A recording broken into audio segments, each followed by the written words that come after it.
कहानी की शुरुआत होती है मध्य प्रदेश के राजगढ़ जिले के सुठालिया थाना क्षेत्र के गांव बेरिया खेड़ी से। साल 2022 की बात है। किसी को यह अंदाजा नहीं था कि आने वाले कुछ दिनों में एक घर की दीवारों के भीतर ऐसी घटना घटेगी जो पूरे इलाके को हिला देगी। बेरिया खेड़ी बड़ा गांव नहीं है। अधिकतर लोग खेती या मजदूरी पर निर्भर है। कुछ के पास थोड़ी जमीन है, बाकी लोग दूसरों के खेतों में काम करके या छोटे मोटे काम करके घर चलाते हैं। इसी गांव में राम दिनेश मीणा अपने परिवार के साथ रहता था। उसकी उम्र करीब 30 वर्ष थी। वो पढ़ा लिखा ज्यादा नहीं था, लेकिन मेहनती था। उसके पिता का देहांत हो चुका था, इसलिए कम उम्र से ही उसे जिम्मेदारी उठानी पड़ी। घर में उसकी पत्नी ज्योति और 2 छोटे बच्चे थे। जमीन बहुत ज्यादा नहीं थी, बस इतनी कि एक मौसम की फसल से कुछ अनाज घर आ जाए, लेकिन साल भर का खर्च उससे पूरा नहीं होता था। इसलिए राम दिनेश सुबह जल्दी उठकर कभी खेत में काम करता, कभी मजदूरी करने पास के गांव चला जाता, कभी किसी के घर निर्माण का काम पकड़ लेता। उसकी जिंदगी का रोज वही काम, वही समय, वही तरीका तय था। ज्योति की उम्र करीब 25 साल थी। शादी कम उम्र में हुई थी। उसे ज्यादा पढ़ने का मौका नहीं मिला। शादी के बाद कुछ सालों में ही वो 2 बच्चों की मां बन गई। जिम्मेदारियां इतनी जल्दी बढ़ गईं कि उसके पास खुद के लिए सोचने का समय कम ही था। घर संभालने के साथ उसने घर के आगे एक छोटी सी किराने की दुकान संभाल रखी थी। दुकान कोई बड़ी नहीं थी, बल्कि घर के सामने का कमरा ही दुकान के रूप में इस्तेमाल होता था। गांव के लोग रोजमर्रा की जरूरत के लिए वहीं आते थे। कोई सुबह चाय पत्ती लेने आता, कोई शाम को बीड़ी, कोई बच्चे के लिए टॉफी। इसी दुकान पर गांव का रहने वाला चैन सिंह लोधा आने लगा। उसकी उम्र लगभग 35 साल थी। वो पहले से शादीशुदा था, लेकिन उसका पारिवारिक जीवन बहुत खुलकर सामने नहीं था। शुरुआत में वो सामान्य ग्राहक की तरह आता था। धीरे धीरे उसने दुकान पर रुकना बढ़ा दिया। वो सामान लेने के बाद भी कुछ देर खड़ा रहता, इधर उधर की बातें करता। पहले बात गांव की होती, फिर धीरे धीरे निजी सवाल आने लगे। दिन भर अकेली बैठी रहती हो, थक जाती हो क्या? तुम्हें कभी बाहर घूमने का मन नहीं करता? ऐसे सवाल ज्योति को अलग तरह से महसूस कराते थे। उसके जीवन में ज्यादातर बातें जिम्मेदारी और खर्च तक सीमित थीं। किसी ने उससे इस तरह उसकी इच्छा के बारे में नहीं पूछा था। 8 जनवरी 2022 के बाद बातचीत का सिलसिला और बढ़ा। अब वो रोज किसी न किसी बहाने से आता। कभी साबुन खत्म होने का बहाना, कभी उधार का हिसाब पूछना। दुकान पर भीड़ कम होती तो दोनों लंबी बात कर लेते। ज्योति धीरे धीरे अपने मन की बातें कहने लगी कि शादी जल्दी हो गई, पढ़ाई छूट गई, जिंदगी बस काम में निकल रही है। चैन सिंह ध्यान से सुनता और हामी भरता। यही वो जगह थी जहां भावनात्मक जुड़ाव शुरू हुआ। 12 जनवरी के आसपास पहली बार दोनों ने दुकान के पीछे खड़े होकर थोड़ी देर अलग से बात की। गांव में हर बात छिपी नहीं रहती, इसलिए सावधानी जरूरी थी। कुछ दिनों बाद चैन सिंह एक मोबाइल फोन लेकर आया। उसने कहा कि इससे बात करना आसान रहेगा। ज्योति ने पहले मना किया, लेकिन फिर रख लिया। अब बात दुकान तक सीमित नहीं रही। रात को जब राम दिनेश काम से लौटकर खाना खाकर सो जाता और बच्चे भी सो जाते, तब ज्योति चुपचाप फोन निकालती और बात करती। बातचीत धीरे धीरे लंबी होने लगी और लगभग 15 जनवरी के आसपास दोनों का पहला शारीरिक संबंध बना। भावनाएं उफान पर थीं और उन्होंने शारीरिक निकटता बना ली। ज्योति को लगा कि कोई उसकी इच्छाओं को समझता है। चैन सिंह ने इसे गहरा रिश्ता माना। अब मिलने पर बातों के साथ शारीरिक संबंध नियमित हो गए, सावधानी से, क्योंकि गांव में हर बात फैल जाती है। राम दिनेश को बदलाव दिखने लगा। पहले ज्योति उससे दिन भर की बातें करती थी, अब चुप रहने लगी। पहले वो साथ बैठती थी, अब जल्दी सोने का बहाना करती। 17 जनवरी को उसने देखा कि वो फोन छिपा कर रखती है। 18 जनवरी को उसने सीधे पूछा कि किससे बात करती हो, लेकिन जवाब टाल दिया गया। 19 जनवरी 2022 की शाम वो अचानक काम से जल्दी घर आया। उसने देखा कि ज्योति कमरे में फोन पर किसी से धीमी आवाज में बात कर रही है। उसे देखते ही वो घबरा गई। राम दिनेश ने फोन छीना और सवाल पूछे और गुस्से में मोबाइल जमीन पर पटक दिया। फोन टूट गया। उस रात दोनों के बीच काफी झगड़ा हुआ। उसने साफ कहा कि अगर कोई गलत रिश्ता है तो खत्म करो। ज्योति रोती रही, माफी मांगती रही, लेकिन अंदर ही अंदर वो घबरा भी गई थी कि अब बात छिपाना मुश्किल होगा। उसी रात किसी तरह उसने चैन सिंह को खबर भिजवाई। अगले दिन नया फोन आ गया। अब डर बढ़ चुका था। बातचीत में ये बात आने लगी कि अगर सच सामने आया तो गांव में बदनामी होगी, मारपीट होगी, शायद जान का खतरा भी। इसी डर और उलझन में पहली बार गंभीरता से ये विचार आया कि अगर राम दिनेश ही ना रहे तो रास्ता साफ हो जाएगा। ये विचार पहले असंभव लगा, फिर धीरे धीरे योजना में बदलने लगा। यहीं से इस कहानी का वो दौर शुरू हुआ जहां भावनाओं ने समझदारी पर कब्जा करना शुरू कर दिया और आने वाली घटना की नींव रखी जाने लगी, जिसे उस समय शायद दोनों ने पूरी तरह समझा नहीं, लेकिन उनके फैसलों ने आगे क्या होने वाला है उसका रास्ता तय कर दिया था। 19 जनवरी 2022 की रात जब घर के अंदर मोबाइल टूटने की आवाज के बाद झगड़ा शांत तो हो गया था, लेकिन माहौल पूरी तरह बदल चुका था। उसी समय से इस कहानी ने खतरनाक दिशा पकड़ ली थी। राम दिनेश बाहर से भले सख्त दिख रहा था, पर भीतर से वो आहत था। उसे लग रहा था कि कुछ ऐसा चल रहा है जिसे वो पूरी तरह समझ नहीं पा रहा, लेकिन शक अब यकीन में बदलने लगा था।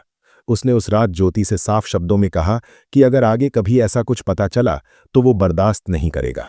वो देर तक जागता रहा, फिर थकान के कारण सो गया, मगर उसके मन में बेचैनी थी। दूसरी तरफ ज्योति के भीतर डर और गुस्सा दोनों थे। उसे लगा कि अब उस पर निगरानी बढ़ेगी। फोन टूट चुका था, शक खुलकर सामने आ चुका था, और अगर बात गांव तक पहुंची तो उसकी बदनामी होगी, मायके वालों तक बात जाएगी, बच्चों पर असर पड़ेगा। उसी घबराहट में उसने तय किया कि चैन सिंह को तुरंत खबर देनी है।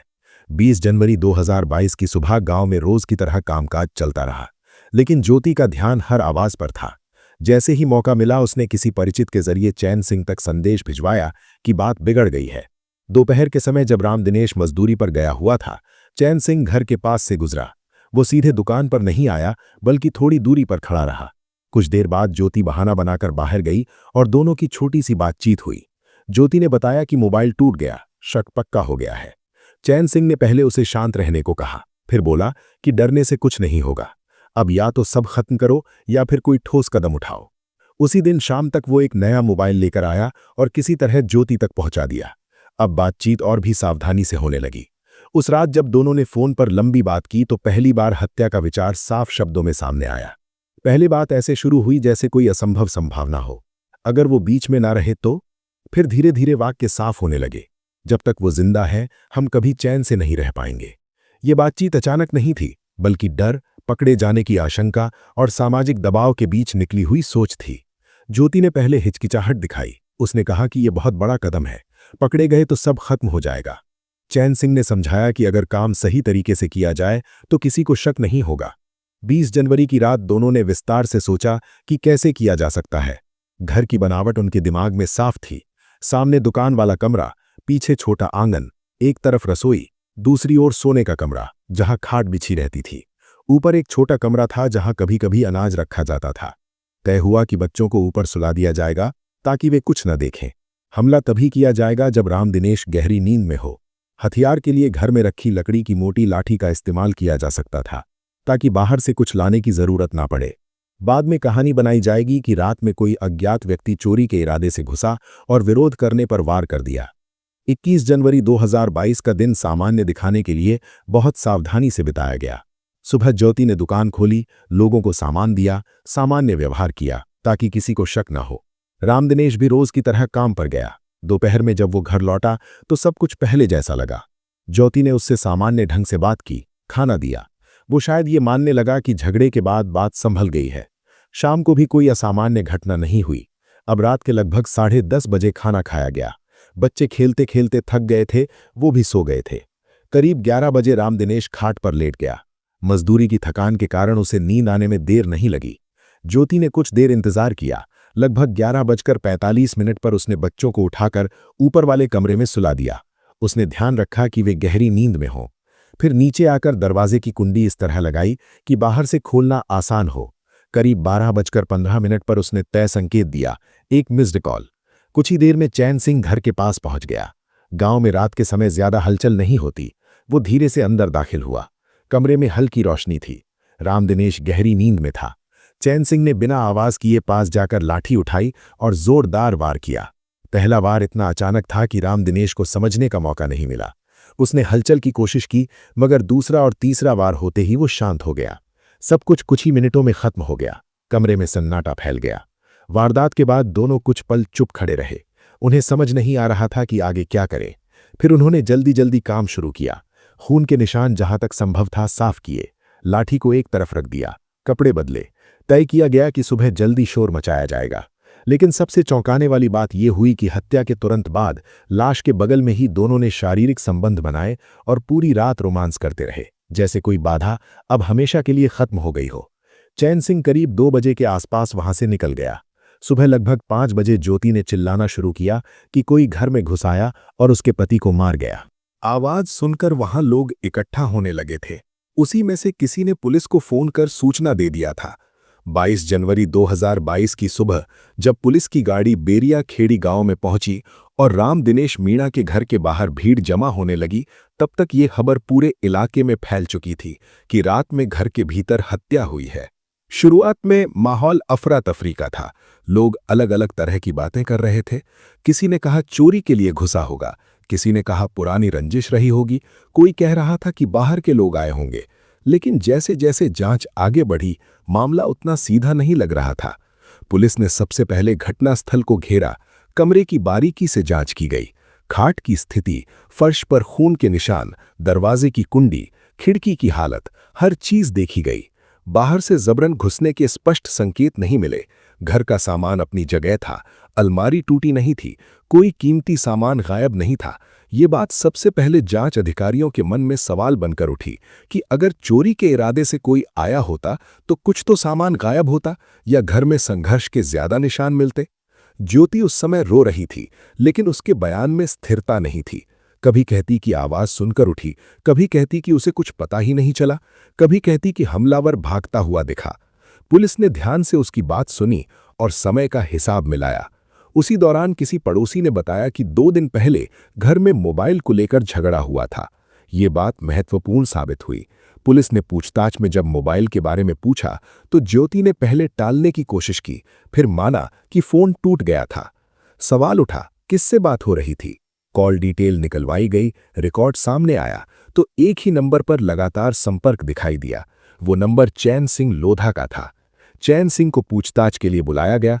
शुरुआत में उसने सामान्य जान पहचान की बात कही, लेकिन जब कॉल रिकॉर्ड सामने रखे गए और समय का मिलान किया गया तो उसकी बातें उलझने लगीं। पुलिस ने अलग अलग पूछताछ की, कई बार सवाल दोहराए गए। समय, स्थान, बातचीत, मोबाइल देने की बात, सब एक एक करके सामने आता गया। आखिरकार दबाव बढ़ने पर ज्योति ने स्वीकार कर लिया कि उसका चैन सिंह से संबंध था और दोनों ने मिलकर योजना बनाई थी। उसने बताया कि 21 जनवरी की रात बच्चों को ऊपर सुलाकर उसने संकेत दिया था और चैन सिंह घर में आया था। लाठी से वार किए गए। बाद में कहानी बनाई गई कि बाहर से कोई घुस आया। जब चैन सिंह से दोबारा सख्ती से पूछताछ हुई तो उसने भी अपराध स्वीकार कर लिया। पुलिस ने वारदात में इस्तेमाल की गई लाठी बरामद की। खून से सने कपड़ों की जानकारी मिली। मेडिकल और फोरेंसिक जांच में सिर पर गंभीर चोटें पुष्टि करती थीं कि हमला सोते समय हुआ। अब मामला पूरी तरह स्पष्ट था। ये कोई अचानक हुई घटना नहीं, बल्कि सोची समझी साजिश थी। गांव में इस खुलासे के बाद माहौल बदल गया। लोग हैरान थे। जिस घर को वे सामान्य परिवार समझते थे, वहां इतने कम समय में इतना बड़ा अपराध कैसे हो गया? बच्चे, जो अभी इतने छोटे थे कि उन्हें ठीक से समझ भी नहीं था कि हुआ क्या है, अब अपने पिता से हमेशा के लिए वंचित हो चुके थे। रिश्तेदार आए, अंतिम संस्कार हुआ। गांव के बुजुर्ग आपस में बैठकर चर्चा करते रहे कि बात यहां तक पहुंची कैसे। कुछ ने कहा कि अगर समय रहते परिवार में बातचीत होती, अगर झगड़े को गंभीरता से लिया जाता, अगर किसी ने बीच बचाव किया होता तो शायद जान बच सकती थी। कानूनी प्रक्रिया शुरू हुई। दोनों आरोपियों को न्यायिक हिरासत में भेजा गया। मामला अदालत में गया, फिर दोनों को जेल भेज दिया गया। दोस्तों, इस घटनाक्रम को साझा करने का मेरा मकसद किसी के दिल को ठेस पहुंचाना नहीं है, बल्कि इस कहानी के माध्यम से लोगों को जागरूक करना है। जय हिंद दोस्तों।